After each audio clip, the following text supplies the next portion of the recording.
So why is having a sharp pruner so important? I'm here with Isaac from Spring Gardens Nursery, and you are going to talk to me about sharpening. The first thing we need to do is we can take an alcohol wipe. Yep. And we need to clean it on both sides. So why are we cleaning a tool? Well, because we don't know what it was used on before. We want to prevent cross-contaminating any trees or shrubs. Oh, okay. So we need just sanitize it like you would any other tool. Okay, all right. All right, so that one's all nice and ready to go, and this is a sharp one. So let's see how this works.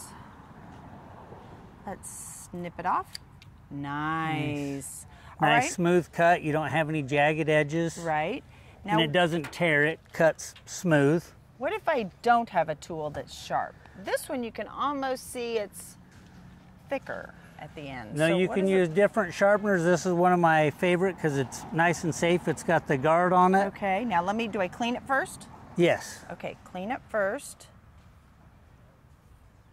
All right, cleaning it all off, okay. All right. And I've got it on a steady place. And I just run that over, right? Mm-hmm. So how do I know when I'm finished?